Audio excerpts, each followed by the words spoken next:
Far Cry 6 is the one with Giancarlo Esposito, and a game that I was very much looking forward to playing. I've got a bit of history with the Far Cry series, and most of it is pretty good. I played 2 and found it a bit too brutal, but 3 is a fantastic, compact open world experience, and 5 was chaotic in all the right ways. This review will be story spoiler free, and we'll be covering the main single player campaign only, as that's what's available to play as part of the PlayStation Plus Extra Games catalogue as of the making of this video. We also cover a new game every single week, so if you like what we do, consider subscribing. Let's cut to the chase and head to paradise, and let you know if Far Cry 6 is worth your time.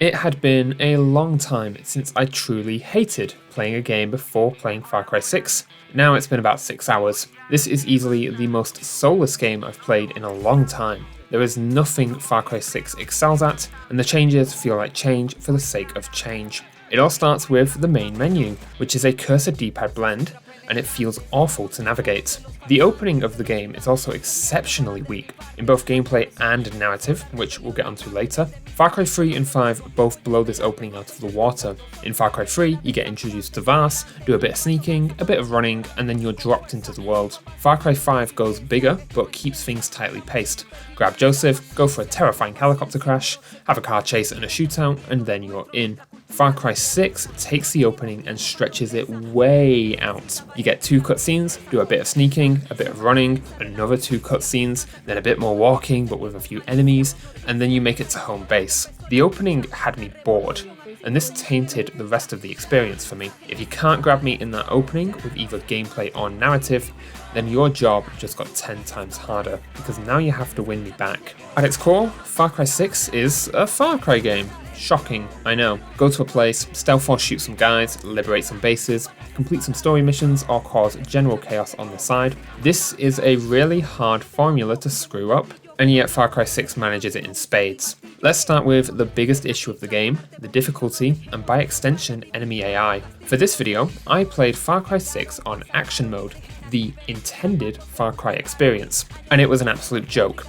Enemies are terribly slow to react to you, stop for a second before they shoot you, actively run away from you, and are overall just pushovers. I cannot believe for a second that this is Castile's grip on Yara. Weapons feel fine to shoot, but a lot of them have far too much recoil. About 40 minutes into the game, I found this nice pistol with an insane amount of damage, and it became my primary weapon. I didn't even have to aim, just pull the trigger and everyone in that general direction falls over. Special enemies would be dead before they even got called out, and I never cared about using other weapons, because why would I trade away ultimate power?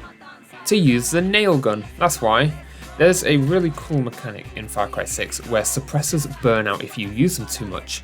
No longer could I stealth my way through bases, I'd have to get loud and dirty. This is a great idea. Stealthing bases in Far Cry 3 got a little bit repetitive towards the end, because once you figured out where to put the crosshairs on your silent sniper rifle, everything became a joke. This serves to push the player into that little bit of Far Cry chaos that makes for the fun moments. Unfortunately, all of this is ruined by the nail gun, which is silent, has a massive ammo capacity, and quick follow-up shots. The combo of nail gun and gilded pistol made me pretty much unkillable, and I had access to both within the first hour of gameplay. Stealth was far too easy, and getting caught didn't have the frantic excitement of the previous games. Another new mechanic is the Supremo, which is a super ability that charges up as you kill enemies. This is a cool idea in principle, but only makes the game even easier in execution. The first ability you get is a lock-on rocket launcher. Even helicopters are no threat within the first hour. To cap off this little section, if you do happen to die, it doesn't have a lot of consequence, you just get popped outside of your objective with some of the progress you made. Far Cry 6 has 0 stakes, but this is not the end of its woes. Once again, the gear changes are a great idea on paper, but not executed well. How this works is that each piece of gear has a little perk, but some of the perks are just way too strong and given to you far too soon. These gloves let you put out fire on yourself instantly, and they're the first ones you're given. Why on earth would I ever trade something like this out? Once you find gear that you like, a big part of the scavenging gameplay just stops being relevant. On the topic of scavenging, I really do love that you loot enemies by simply walking over them, but on the flip side, you have to stand awfully close to containers to loot them, and you have to do them one by one. It's like we got halfway to the solution, but not fully there for some reason. Scavenging allows you to upgrade your weapons, which is a great concept, but this is mostly rendered useless once you find one gun that really works for you. The game doesn't seem to be pushing you to try out all of its tools. It's very easy to find a loadout that works for every situation. You even start the game with 4 weapon slots. There's no progression, no choice between letting an AK-47 or silenced sniper rifle take up your 1 weapon slot. You can just carry everything from the get-go. We also have the amigos, which are animal companions with unique abilities. This is a fun idea, but felt dumb in gameplay. I was sneaking around a fort with my best lizard friend, and then when an enemy saw the crocodile, he proceeded to say, "No crocs allowed." It just felt silly and completely pulled me out of the moment. And besides, what could my amigo do that my super nail gun couldn't? I ended up just unequipping them. The regular NPCs weren't much better, unless their purpose was to get in my way, in which case they were excellent. Far Cry 6 also pulls from the older games for a bit of nostalgia, and completely misses the mark. I'm going to take an early mission where you burn down a field with a flamethrower whilst funny music plays, which is practically identical to the mission in Far Cry 3 where you burn down a field with a flamethrower whilst funny music plays. In Far Cry 3, this is an excellent blend of gameplay and narrative, where Jason truly sees the killing as fun. In Far Cry 6, it feels very much like a soulless reference because killing being fun just seems to be Danny's base character, there's no development. And with that, we've come around to the severe lack of gameplay narrative link that plagues Far Cry 6. This is a game about being a guerrilla fighter, scrapping and scraping what you can to get the upper hand. The problem is that the gameplay completely goes against this. Castillo's army is a joke. The guerrillas have almost unlimited access to firearms with military-grade upgrades. Need a vehicle? Just call up a car or a plane or a helicopter on demand. There's no fear, no urgency, no creativity that pushes the gameplay forward and encourages experimentation. Far Cry 3 kept me desperate by limiting my toolbox and rewarded me by building me up to be a powerful fighter for the end of the game. Far Cry 5 felt like John Seed knew my every move and had cultists at the ready to come and finish me off. It was an oppressive experience, and it gave Hope County a sense of danger, but it also gave me that urge to experiment and find out what worked to get rid of the cultists that were constantly chasing me. Far Cry 6 feels like a leisurely walk through a revolution, and I honestly think that if Ubisoft had been brave and pulled from the design philosophy of Far Cry 2, Far Cry 6 would have been a much more engaging and memorable experience, and the whole package would have come together. I say all of this, but you can pet the amigos, so obviously this game is a masterpiece. Overall, I've debated very hard between a 1 and a 2 here. I really did have a miserable time playing Far Cry 6, but at its core, it is a Far Cry game. If you just want to run around and shoot some dudes, you can sure do a lot better, but you can sure do a lot worse. With that in mind, I'll be merciful. 2 out of 5 it is. But we're just getting started. Rule number 1. A good guerrilla is a hidden guerrilla. Muerto el perro, se acabó la rabia. Yara really is a paradise. It is absolutely stunning. This is Far Cry 6's crown jewel, but it's not all perfect.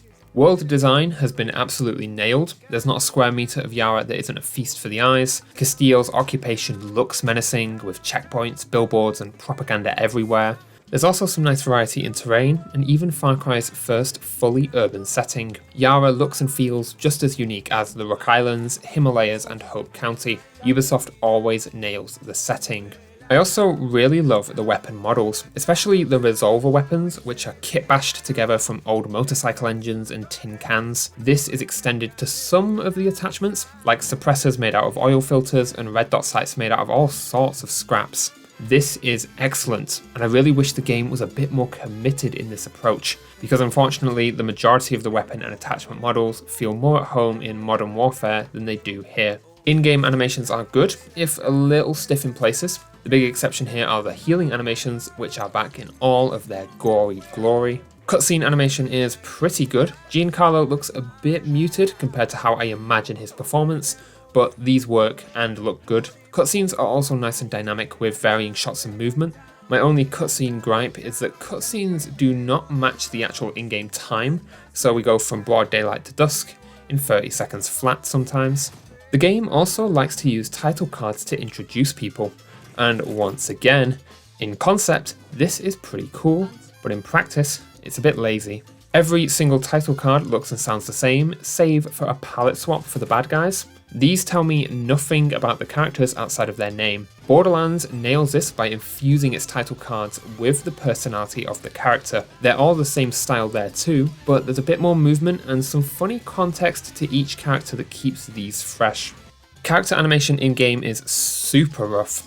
People giving you missions look like they've been possessed, and it makes it hard to empathize with anyone. Sound design is a mixed bag. Most of the guns sound pretty good, some lack punch though, like the shotgun, but this isn't the end all be all. Explosions surprisingly sound pretty muted, and it sucks all of the fun out of shooting down a helicopter. Yara as an environment sounds pretty good, which makes it feel a bit more real. The OST is very forgettable though, and this is a surprising shame because usually the Far Cry soundtracks, both licensed songs and original score, are pretty great. Here, everything feels a bit safe and bland. There is a small musical detail that I really love though. Danny will sing along to the radio, and it's a great way to add a little bit of character and make it feel like they actually inhabited the world before we took control of them. In-game UI design is nice and clear with a good bit of stylization. There's a lot of stuff going on, but it manages to feel unobtrusive. Menu UI is a bit more cluttered, but it is readable and fairly simple to navigate.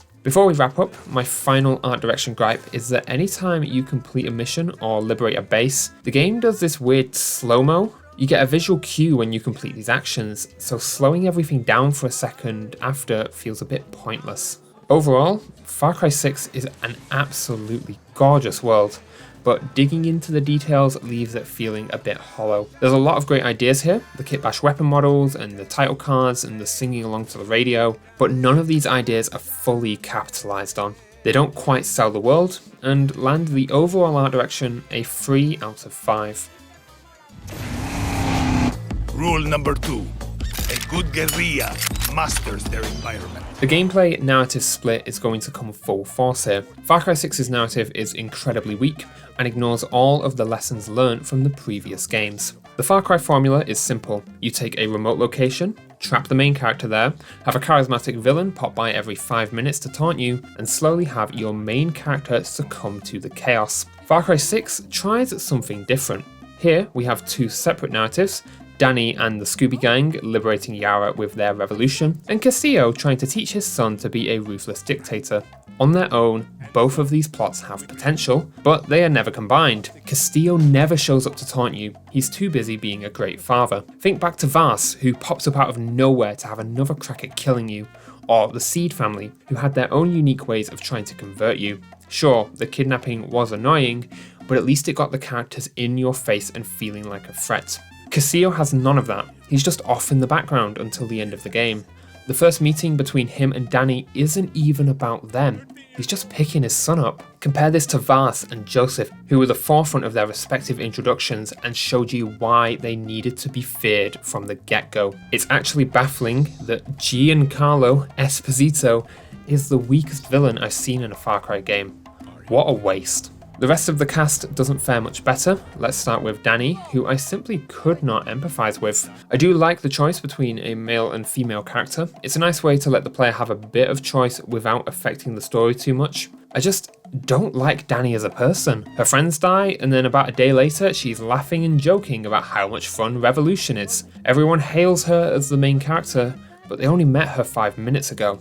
The supporting cast just comes off as annoying. Everyone talks about how super badass they are and all of the super badass things they've done, but it all comes across as just talk. They never do anything. Juan won't shut the hell up about his stupid guerrilla rules, which probably sounded really cool in the writer's room, but just sound kind of cringy in practice. There's a point at the beginning of the game where one of the Scooby Gang gets kidnapped and tortured, and I literally did not care because there was no time spent to build up that relationship. To cap everything off without spoilers, I think the ending of the game is incredibly weak and unsatisfying, and robs the player of any final agency. It's going to leave a really sour taste in your mouth. We also need to talk about that horrible gameplay narrative link. I do not buy for 1 second that these guys are guerrilla fighters. We can summon vehicles by payphone, have access to military grade weapon attachments, and can carry around a whole armory in our back pocket. The game wants to be this completely open sandbox, but has built a narrative that is completely counterintuitive to that. This is Far Cry narrative at its weakest. The villain is non-present, the characters and overall plot rough, and the gameplay is in another galaxy of context. Far Cry 6 gets the minimum score of 1 out of 5 for its narrative. Rule number 3. F***ed-up situations call for f***ed-up solutions. Hey, he's not here. If you expected reinforcements, I got news for you. Far Cry 6 is a large content offering with the usual great standard of settings for Ubisoft. However, it's still a technical mess, and we've gone backwards in content compared to Far Cry 5. Content-wise, you're getting the entire islands of Yara to explore. You can even do this co-op. Unfortunately though, the multiplayer and map editor from the previous games have been entirely scrapped.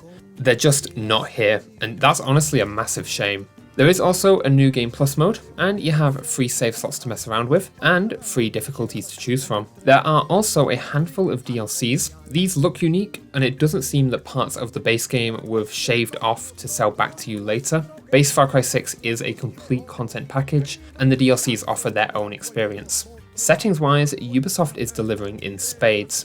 There is a separate accessibility menu that sorts the rest of the settings into vision, hearing, motor, cognitive, motion, and colours. This is absolutely excellent for quality of life. Every setting also has a description and relevant picture to explain itself. Here are the base settings in their regular categories. Vertical sway and aim assist and lock-on aim can be toggled. Lock-on duration can be tweaked with a slider. Auto steer can be set between manual and automatic. Automatic change seat, disable auto drive while aiming. Repeated button presses and photo mode close on damage can be toggled. For co-op, you can adjust party privacy, toggle chat wheel, and friendly fire. There are audio sliders for master, radio music, dialogue, score music, and sound effects volume.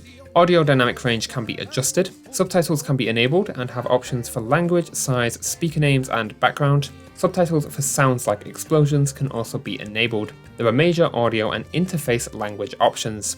Menu narration can be turned on with the choice of a male and female voice. You can also adjust narration speed and volume. Voice communication can be enabled and volume adjusted. You can also enable speech to text. There is a brightness slider, and HDR can be enabled and adjusted if your display supports it. Motion blur can be toggled, camera shake can be reduced, and poison and drunk effects can be enabled or disabled. Control schemes can be viewed. There is a vibration slider. Lefty mode and one-handed layout can be toggled. On PS5, you can adjust the trigger effect intensity. Look and aiming sensitivity have separate sliders. Left and right stick responsiveness can be individually adjusted. You can convert all hold inputs to presses, or individually adjust aim type, crouch type, and weapon wheel interaction. Sprint type can also be adjusted. You can enable no use of the L3 or R3 buttons. This is pressing the stick in so it clicks. Move and look can be combined. You can set the game to swap your move and look controls whilst aiming, so you only need to control one stick. Each camera axis can be inverted in both first and third person. Wingsuit pitch can be inverted. Phone camera and mortar zoom sensitivity can be adjusted. All controls for controller, transport, menus, and minigames can be completely remapped. Vehicles have separate shooter mode and sensitivity settings. For flying vehicles, pitch can be inverted. UI and fonts can be scaled up. Vertical position and thickness can be adjusted. Enemy and pickup outlines can be enabled and have color options. All individual elements of the in-game HUD can be toggled at your leisure. This setting cannot be accessed from the main menu, however. You have to go in-game to tweak, but this is an excellent quality of life option. There are a few colorblind presets, but colors for almost every single element of the game can be adjusted. This is an absolutely wonderful array of settings, honestly some of the best I've ever seen. If you have any problems with how the game looks or controls, chances are there is a tweak to make it more accessible. Unfortunately, the game is a bit of a technical mess. My Amigo constantly re-equipped itself, enemies threw themselves out of vehicles after they died, there was plenty of open world jank, and on 2 occasions, NPCs completely soft-locked my game. Once here, when this guy wouldn't get out of my way, and once here, where Clara got stuck on a statue and I couldn't get her to budge without reloading the game. I looked online, and this seems to be a pretty prominent issue that a lot of people run into, and it's not been fixed in the 1.5 years that the game has been out. So, overall, we've got a good content offering, but ultimately less than the predecessors, because an entire chunk of the previous games is simply not present. The DLCs are new content, not shaved off. The settings are frankly excellent, but unfortunately, the actual game is a bit of a technical mess. Overall, I'm going to give the specs here the average 3 out of 5. There's a lot of good and a lot of bad. Oh, and the final rule. A good guerrilla always brings a friend along for moral support. It's going to take you around 25 to 30 hours to beat Far Cry 6. I think this is a fine length, if just bordering on a bit long. It's easily the longest Far Cry game, so if hour per dollar is the way you want to go, Far Cry 6 is your best bet. Despite not having a good time, the game never felt like it was actively wasting my time. Hard drive footprint is insanely large though, at a whopping 101.9 gigabytes on PS5. If you have slow internet, a data cap, or limited hard drive space, this is something to watch out for, because that size requirement is frankly insane. There is a season pass that costs £33. This consists of the free £12 villain DLCs, and these seem different enough to be worth it if you're after more Far Cry 6. There's also a further DLC for £16. I'm not against DLC that expands on the base game, and this seems to be doing a good job of giving some new flavour to Far Cry 6, even if it may be a bit pricey for what it is. This is £50 of DLC for what is already a full price game outside of PS Plus Extra. There is also a store in this full priced game with a season pass and further DLC. The store consists of weapons, costumes, map hints, and salvage materials. Is this a joke? The looting is already pretty useless in the game, but is only made more useless by the fact that you can pay to skip that element. The prices for currency are actually a little bit cheaper than the industry standard, but still ludicrous. Weapons are £4 a pop, vehicle skins £8 each, and the bundles will be running you around £16. Do not support this, it's ridiculous.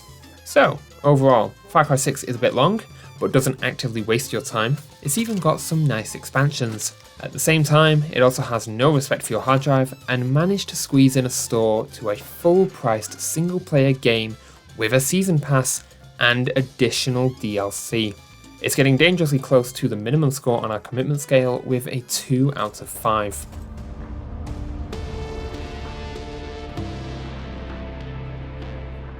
Far Cry 6 is not worth your time. My disappointment is immeasurable, and my day is ruined. This whole thing just feels soulless. Change for the sake of change. The Far Cry skeleton with none of the meat on its bones. If you want the Far Cry formula done right, I can wholeheartedly recommend 3 and 5. 3 for the more compact experience, 5 for the chaos. I've also heard that 4 is pretty solid, and yes, we will be making a video on that so I can feel better.